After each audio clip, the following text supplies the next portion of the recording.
Ako si Kabubog, masipag sa pangarap. Dating magbubuti, ngayon ay junk shop owner na. At may pangarap pang magkaroon ng sariling farm balang araw. Samahan niyo ako sa bidyong ito.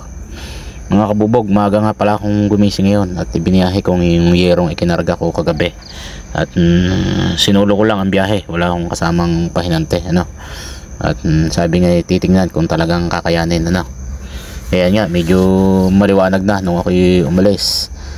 At pagdating ko nga mga kabubog sa deliveran ay sobrang haba ng pila. Ayan, hanggang labas ng warehouse. Kaya naman ako'y nagkapi-kapi muna sa isang tabi.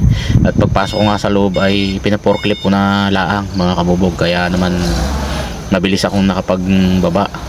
Kaya lang medyo matagal magbayad dito mga kabubog. Kaya ang ginawa ko ay tinanggal ko muna yung aking nakakabit na gulong at kalbo na.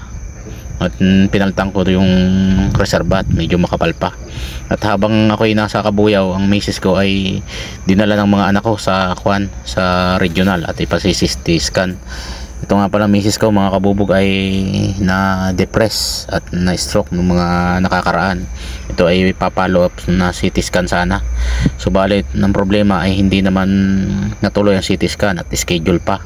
Pagbalik ko nga ay may naghihintay pala sa akin, pumasyal pala si na Hepe at may kailangan mga bakal sa akin. Nang hiram sila. Ito naman yung aking pamangkin, ano, tinuturo ko kung anong mga gagawin, ano, inaayos niya yung aming mga pinamiling kalakal. Pagkatapos niyan mga kabubog ay umakot kami ng bubog sa Malbar, ano. Gabi na rin kami nakauwi, ano. At sobrang pagod nga, kaya gabi na rin ako nakapag-upload ng video ito. So maraming salamat mga kabubog sa inyong matyagang panonood ng aking video. Tuloy-tuloy lang tayo mga kabubog para sa pangarap. Maraming salamat po.